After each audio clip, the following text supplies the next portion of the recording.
Hoy alguien brinca la escalera y la lleva por primera vez a sentar en el terreno de la suspicacia, en el terreno de la sospecha al presidente de México. Estos 500,000 millones de pesos que en todo el sexenio se operaron, evadiendo los impuestos de las importaciones de combustible de Estados Unidos a México, pues de una u otra manera fueron operadas, manejadas, guiadas por quien no solamente tenía el liderazgo del partido Morena como era Mario Delgado, sino por quien llevaba el control político de este país y que con ese dinero tuvo la oportunidad en el 21 de brincar de 2 gubernaturas morenistas a 22. El abogado Eddie Barón Levy, que dice: un personaje muy allegado a Sergio Carmona vino a pedirme un consejo legal y me confesó: Sergio Carmona se reunió con el presidente Andrés Manuel López Obrador en Palacio Nacional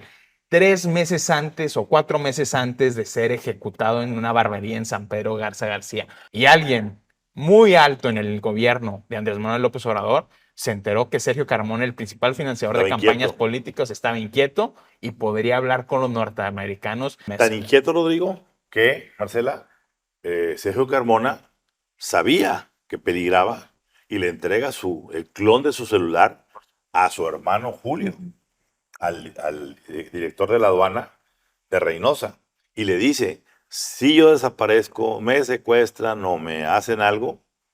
Bueno, hoy sabemos, Aquí Ramón, están que las pruebas. Bueno, y vamos comenzando por lo importante, lo que ocurrió en este estudio, en la entrevista que tuvimos con Eddie Barón Levy, este abogado internacionalista que tiene vinculaciones con despachos en California, en Washington, Nueva York, que fue legislador federal en México.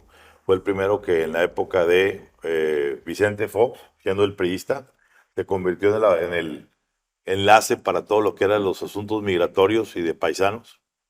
Pero, pues él lo que vino a revelar a este lugar fue que en su momento, unos meses, pocos meses antes de ser victimado, Sergio Carmona Angulo, este hombre llamado el rey del Huachicol, que aquí lo hemos tratado innumerables veces, pues una agente fue enviada por parte de Sergio Carmona a preguntarle algunas cuestiones respecto a cómo hacer las cuestiones con Estados Unidos y demás. Y en esas revelaciones, este hombre cercano a Carmona le revela que Sergio Carmona tuvo un encuentro con el entonces presidente Andrés Manuel López Obrador. Es decir, cuando todos teníamos el límite del huachicol fiscal puesto en Mario Delgado, presidente nacional de Morena, quien articuló los recursos que llegaron por ese huachicol fiscal, en Ricardo Peralta, que fue el creador de la estrategia de esta operación huachicolera, operando desde la aduana Reynosa con el hermano de Sergio Carmona, Julio Carmona Angulo, pues hoy alguien brinca la escalera y la lleva por primera vez a sentar en el terreno de la suspicacia, en el terreno de la sospecha al presidente de México. es correcto. Y esta situación, pues es muy delicada porque implicaría que estos 500,000 millones de pesos que en todo el sexenio se operaron,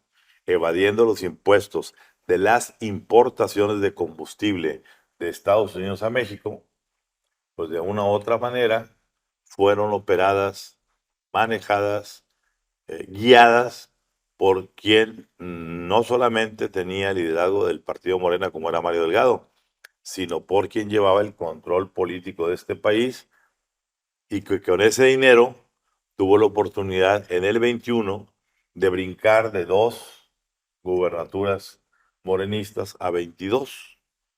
Rodrigo, ¿qué decimos de esto?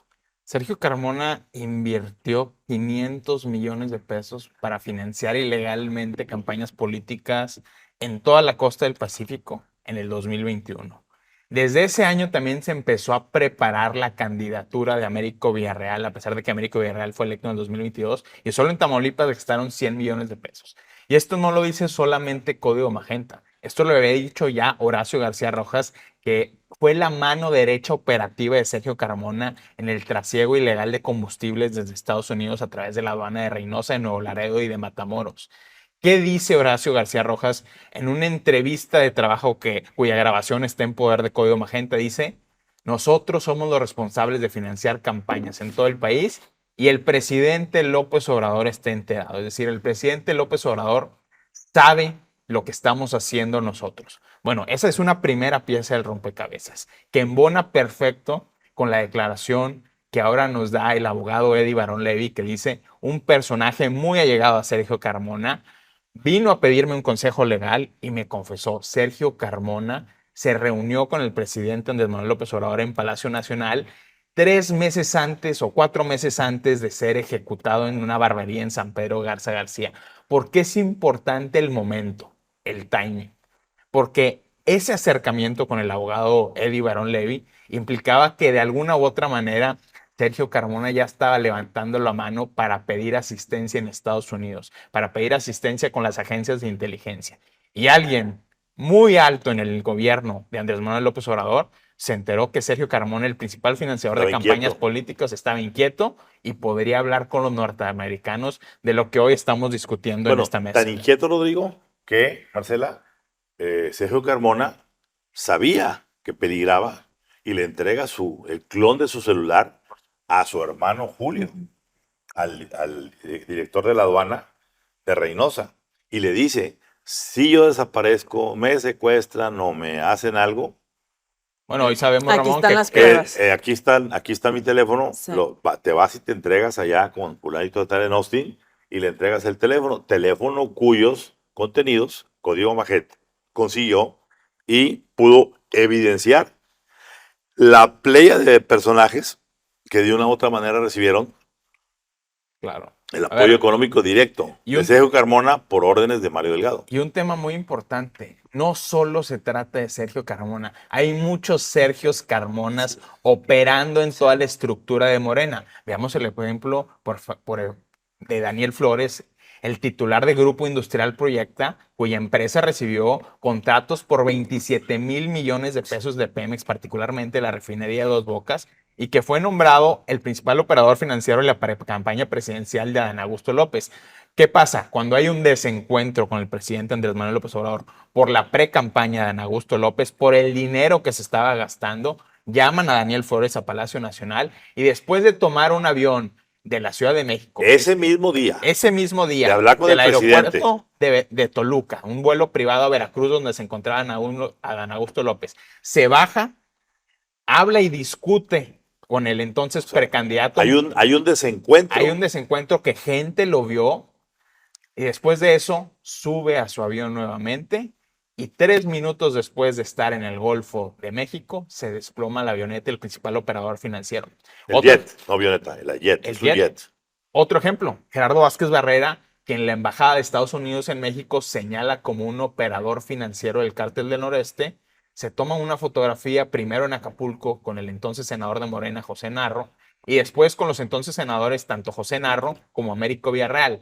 Horas después, nadie más sabe de su paradero. Es decir, hay 3 casos muy particulares de financieros que terminaron ultimados o que murieron en algún accidente. Sergio Carmona, Daniel Flores, Gerardo Vázquez Barrera.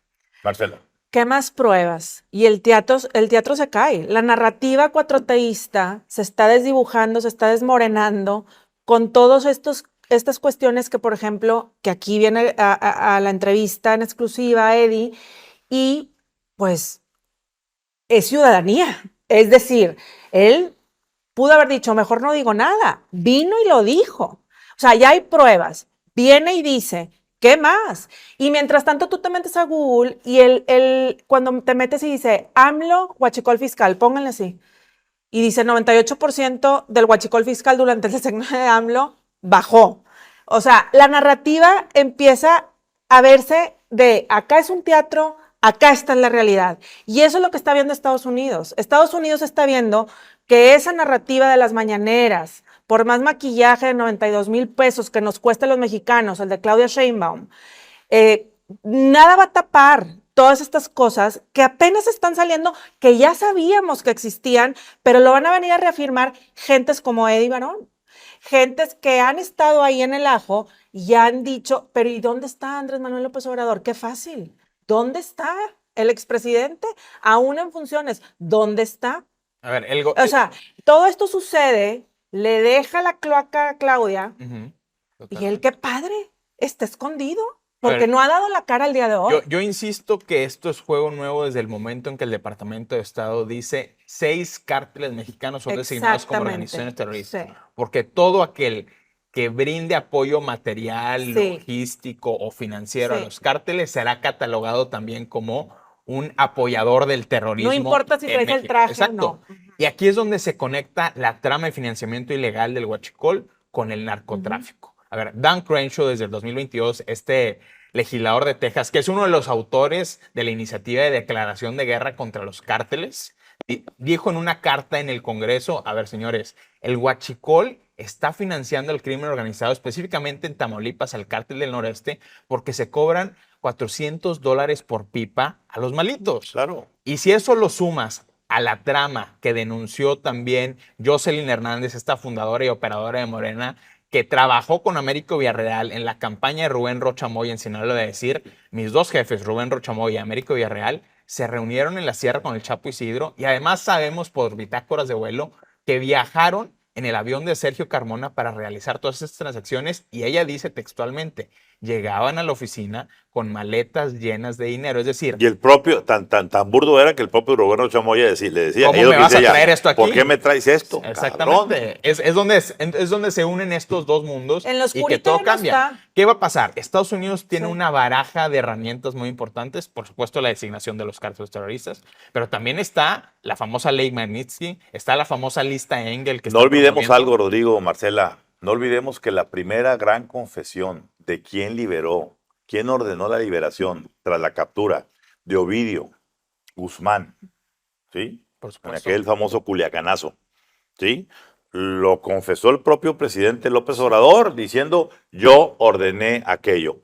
Esa orden ya lo coloca en la posición de haber sido un hombre que cooperó con alguien señalado hoy como grupo terrorista.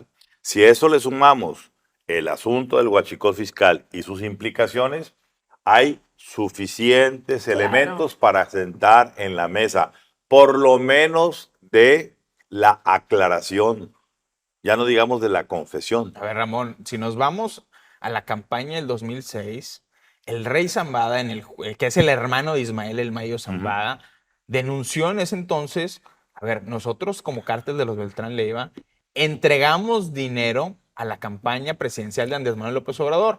Uno de los vínculos fue Mauricio Soto Caballero y otro de los vínculos fue precisamente Nicolás Mollinedo, quien era el chofer de Andrés Manuel López Obrador. Pariente del actual nuevo... Pariente del actual director de aduanas. Director de aduanas. O casualidad, ahorita hablaremos de eso. Pero bueno, esa fue la primera instancia. Segunda instancia, si ustedes leen la columna de hoy de Raimundo Riva Palacio sobre la extradición del H3, Patrón Sánchez, bueno, es un capo que está denunciando, a ver, señores, también había arreglos financieros con el entorno de Andrés Manuel López Obrador y señala específicamente el caso de Rafael Caro Quintero y cómo un familiar de Caro Quintero habría entregado también dinero a la campaña. Bueno, ya sumas entonces una nueva casa. Nos vamos al tema del huachicol fiscal y la reunión denunciada en Palacio Nacional entre Sergio Carmona y el presidente López Obrador. Nos vamos al tema de Jocelyn Hernández, nos vamos al tema de Horacio García Rojas, nos vamos a la confesión de Ovidio Guzmán. A ver, el expediente va creciendo por minutos. Y todo esto también en Estados Unidos, digo, a través de los años del sexenio de AMLO, ha habido publicaciones ProPublica y todas estas que salía AMLO a decir, no, qué fácil, pero a lo que voy es, ahorita, ¿dónde está? ¿Dónde está? Callado y guardado porque escondido. No le conviene salir. Eso no es de valientes, eso no es, a ver, tanto el Morena y la 4T y tal, que dé la cara, ¿no? Bueno, y en medio de todo esto que estamos comentando y que ahorita analizaremos en una próxima cápsula, pues está la situación esta de lo que está ocurriendo precisamente en Estados Unidos, en donde pues están reunidos ya el gabinete de seguridad. Ahorita platicaremos el tema con detalle, lo que implica que algo ya ha de haber ocurrido, algo ya de haber estado integrado, algo ya les van a comunicar a Omar García Harfuch, el secretario de la Defensa, el secretario de Marina, Sí. Y en su territorio. al área de inteligencia, ¿sí? Y en todo esto se viene a completar el precepto de no hay fecha que no se llegue, ni plazo que no se cumpla. Y ya la lumbre le está tocando los aparejos al expresidente López Obrador.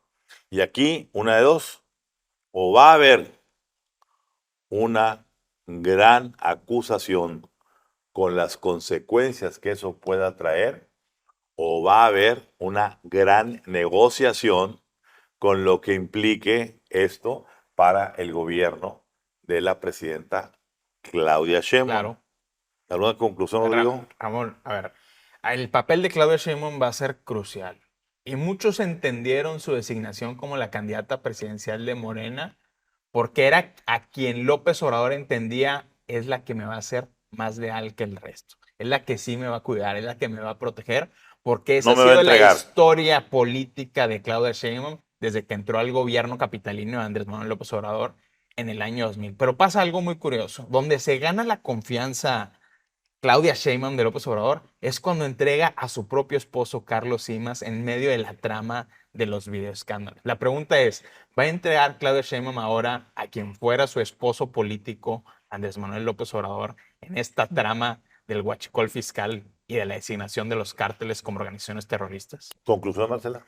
Yo creo que el titiritero no está, pero sigue moviendo los hilos y ya se están reventando algunos, porque si ustedes ven que ahorita vamos a hablar también de la reforma del nepotismo y todo esto, se ven vislumbros de que Claudia no está agendada hacia la agenda, valga la redundancia, de López Obrador. Entonces, creo que Sobre todo en seguridad. sobre todo en seguridad también. Entonces, ya ahora sí vemos unos tintes, ahora sí puedo decir que unos tintes, no esperanza, sino tintes de Claudia no está con los hilos, todos como los tenía, apenas tomó posesión.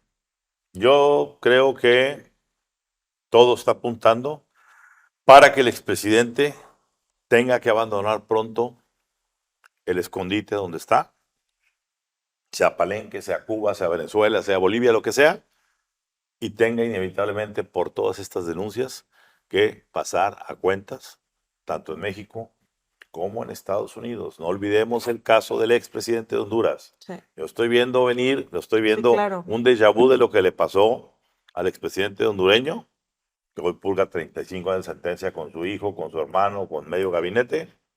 Y aquí estamos por que suceda lo mismo.